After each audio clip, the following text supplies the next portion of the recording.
The bright sunlight streamed through the windows of the bustling hair salon, where Kemi worked tirelessly. Her hands moved skillfully through the hair of her latest client. Kemi, your sister's wedding is tomorrow, and you still haven't decided what to wear? Arinola, her co-worker and childhood friend, teased. Kemi laughed softly, shaking her head. I'll just wear what I have. It's not like I'm the one getting married, Abi. Behind her smile, Kemi felt a shadow. Her sister, Tayo, had always been the favorite. Beautiful, accomplished, engaged to a wealthy businessman, Dele.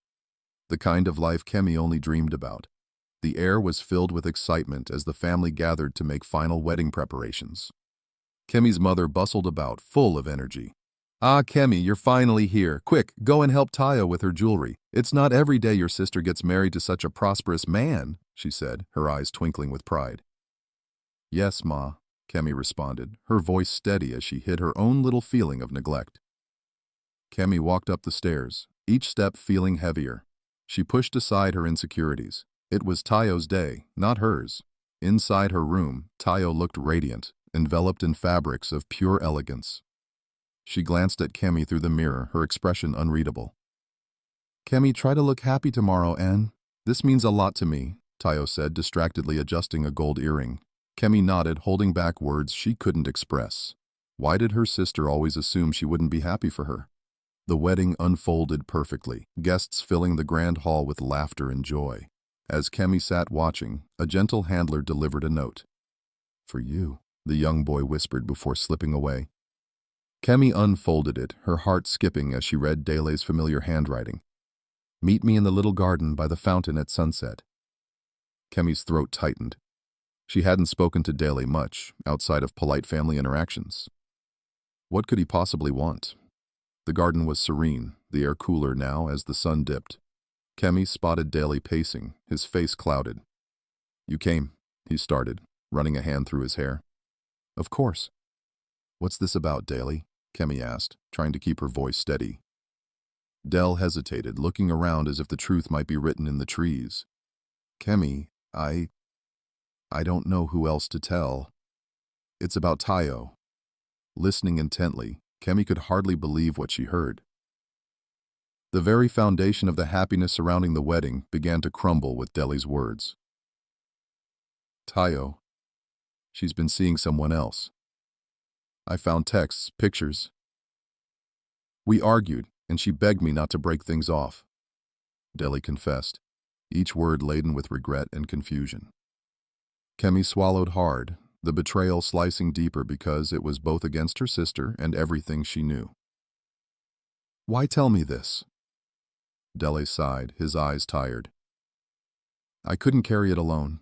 I love her, but marrying under a lie? I needed someone who cares about us both. And you always seemed genuine. Kemi stood silent, reality sinking in. If she revealed this, it could shatter everything. But to stay silent? No, Kemi finally whispered, her breath catching. How could Tayo do this? Returning to the reception, Kemi felt out of place. The laughter and dancing felt hollow, echoing around her like a cruel joke. Her parents were in their element, basking in the social triumph. But she felt her heart break in the betrayal, the disloyalty she never imagined from her own sister. Days passed, the chaos of the wedding day now a quiet storm inside Kemi. She stayed late at work, avoiding home and the inevitable confrontation. Arinola noticed. Kemi, what's going on? You've been on edge ever since the wedding. Kemi shook her head, trying to push back tears. I found out something I shouldn't have. Her friend's concerned gaze held steady. Are you sure you want to carry this alone? Late that evening, Kemi found herself dialing Dele's number again. Dele, we need to talk. I can't just let this go. His voice was weary. Kemi, I've been thinking too. I can't marry Tayo with this hanging over us, but I'm trapped. Kemi's heart ached. She had to do something for both Dele and herself. But how could you save someone hell-bent on staying in a burning house? The family awaited her at the dinner table, expecting the usual joys and jokes. Kemi spoke up, her voice steady but firm. Tayo, there's something you need to hear. Confusion crossed their faces, a stillness entering the room. Kemi continued, eyes focused on Tayo. It's about your marriage, this whole charade. Tayo's gaze hardened, a warning flashing. Kemi, what nonsense are you on about? Dele told me everything, Kemi replied softly, devastation veiled in her eyes. The room erupted in gasps. Tayo's face was a mask of shock turning to fury. Kemi, how could you? This is my life, she spat, her composure cracking. Our life, Tayo. You included me by asking me to smile and pretend. Delay doesn't deserve this lie, Kemi replied. The family watched, caught in a whirlpool of betrayal and disbelief. Their perfect image, their celebrated daughter exposed, faces turned to Tayo for answers, questions coming from all sides. And then, in that fragile moment, Dele himself appeared at the door, eyes shadowed but resolved. It's true, everything Kemi said. I can't go on with this lie. The silence was deafening, the world holding its breath as Tayo's tears fell. Betrayal complete and the path for revenge clear. Kemi watched as everything she held on to splintered apart, longing not just for justice but understanding amidst the wreckage. As Dele's words hung in the air, Tayo's expression hardened, betrayal rippled through the family, turning joy into confusion. Dele, you dare stand here and condemn me on my wedding day? Tayo hissed, her voice barely above a whisper, quivering with anger. Kemi felt the room press in, suffocating with her sister's pain and her own desperate need to do what felt right. Dele looked around, eyes filled with fatigue. I'm sorry. I couldn't keep this hidden any longer. Kemi deserves the truth. Tayo glared at both of them. This was meant to be the happiest day of my life. You both shattered it. Kemi stepped forward, tears in her eyes. Tayo, I didn't do this to hurt you. You built this lie. I wanted to help before it was too late. Their mother rushed in, a mix of shock and anger. Tayo, is this true? How could you do this? Our family's reputation is at stake. The weight of disappointment was palpable, bringing silence over the room. Kemi watched it unfold, a whirlwind of emotions tearing through her.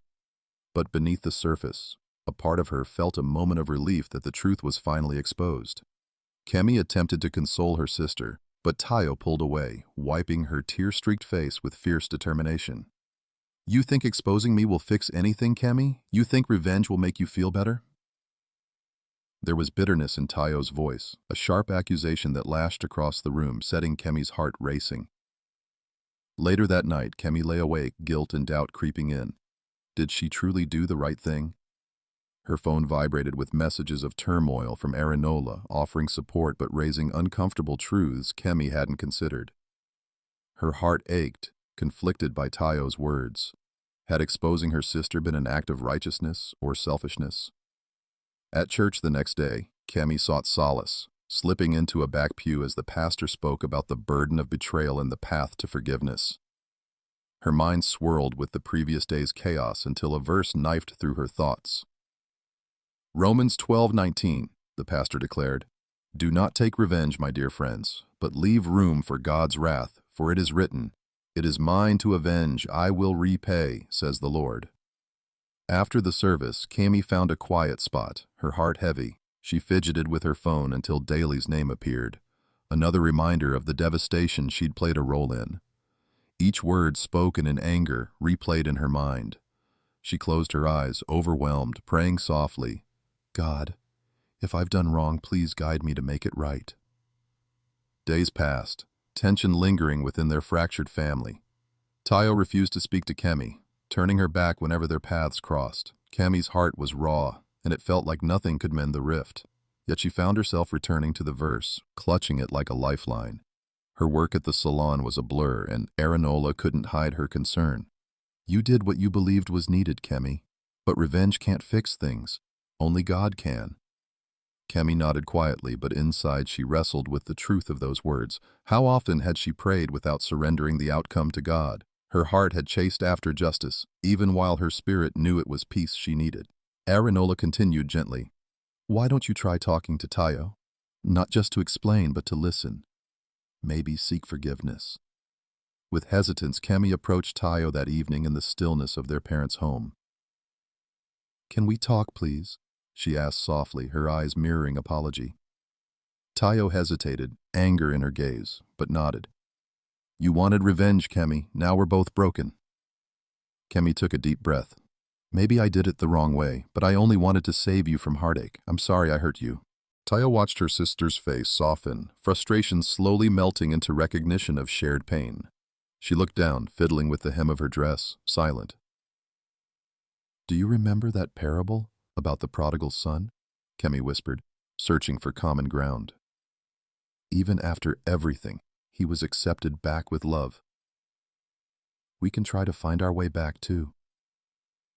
Tears welled up in Tayo's eyes, the contentious wall between them starting to crumble. It's hard to forgive you, Kemi, but it's harder to stay angry. Maybe I need some time. Kemi nodded, a wave of relief washing over her. I know, and I'll wait. But until then, I'm here. Despite the ongoing pain, each sister found solace, a new understanding beginning to cultivate between them. As the days stretched into weeks, they shared small moments, a meal in silence, a word of kindness. Each seemed to bind their wounds, however slowly, with the glue of patience and grace. One evening, as dusk settled over the town and the gentle hum of evening life filled the air, Kemi found Tayo poring over an open Bible.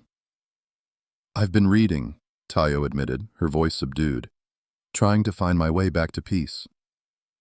Kemi sat beside her, grateful. Their grief wasn't gone, but the light of understanding was beginning to seep in, like sunrise over a shadowed hill. In the quiet, they prayed together, seeking strength to forgive and the courage to rebuild. As they closed their eyes, rising softly on the breaths they drew together, Kemi understood what the verse had meant all along.